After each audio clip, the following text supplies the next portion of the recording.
నల్లగొండ జిల్లాలోని ఇంద్రపాల నగరం పెద్ద చెరువు ఆధునీకరణ పనులు ఏళ్లు గడుస్తున్నా పూర్తి కావటం లేదు. చెరువులో పూడిక పేరుకుపోయింది. దీంతో నీటి నిల్వ సామర్థ్యం తగ్గింది. అన్నదాతలకు జీవనాధారమైన ఈ పెద్ద చెరువును రిజర్వాయర్గా చేయాలని కోరుతున్నారు రైతన్నలు.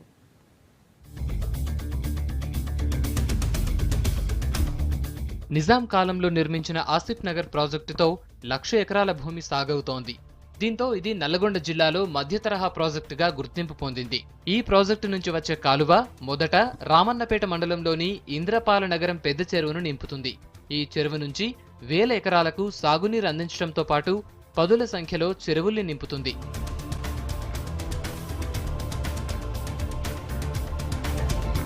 నిజాం కాలం నాటి ప్రాజెక్టు కావడంతో ఇది శిథిలావస్థకు చేరుకుంది. దీంతో గత ప్రభుత్వంలో Japan International Cooperation Agency team ప్రాజెక్టుతో పాటు నాగారం ఇంద్రపాల నగరం కాలువలని పరిశీలించారు. ప్రాజెక్టు ఆధునికీకరణ కోసం 20 కోట్ల రూపాయలను కేటాయించారు. ఇప్పటికీ ఇక్కడ పనులు జరుగుతూనే ఉన్నాయి.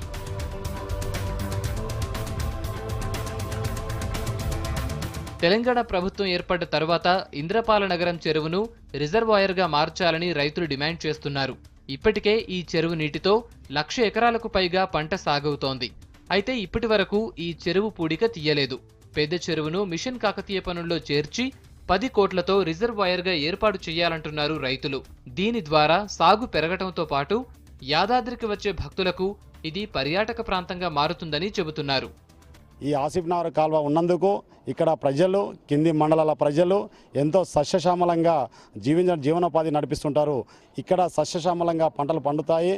కాబట్టి ఆ రోజు నిజాములు కట్టించేందుకు వాళ్ళకు ధన్యవాదాలు తెలుపుకోవాలి. ఇప్పుడు మళ్ళీ కేసీఆర్ గారు ఈ కాకతీయ మిషన్ తీసుకొచ్చి మళ్ళీ కూడా ఈ చెరువుని మళ్ళీ పునర్ప్రాసం చేసి తామాలున్న చెరువులని మళ్ళీ లోతుగా చేయాలని చెప్పేసి మేము ఎప్పుడు కూడా కోరుకోవడం జరిగినది.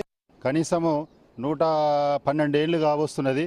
మరి ఈ చెరువు ఇంతవరకు మరి పూటిక అనేది లేకుండా పోయినది. మరి దీని కింద కనీసం ఒక 23 చెరువులకు నీళ్లు అందించడం జరుగుతున్నది. మాకు ఒక 10 కోట్లు దీనికి శాంక్షన్ ఇప్పించి మరి దీన్ని పెద్ద చెరువు చేసి రిజర్వాయర్గా ఉండాలని చెప్పేసి కనీసం ఒక 1,00,000 ఎకరాలు మరి సాగుబాటు అందించే ఏర్పాటు ఉన్నది. 1100 ఎకరాల విస్తీర్ణంలో ఉన్న ఈ చెరువు 7 అడుగుల లోతులో ఉంది. ఈ చెరువు సామర్థ్యం పెంచితే 2 లక్షల ఎకరాల వరకు సాగు చేయవచ్చంటున్నారు అన్నదాతలు. కాలువకు నీళ్లు సరిగ్గా అందట్లేదు.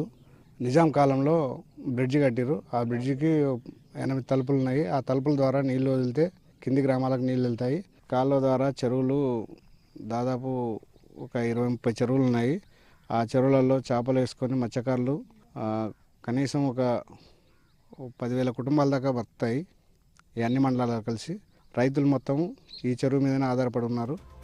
ఇంద్రపాల నగరం చెరువును పూర్తి స్థాయిలో డెవలప్ చేస్తే సాగుకు నీరందటంతో పాటు పర్యాటక కేంద్రంగా మారుతుందంటున్నారు గ్రామస్తులు. రైతుల డిమాండ్పై ప్రభుత్వం ఎలా స్పందిస్తుందో చూడాలి.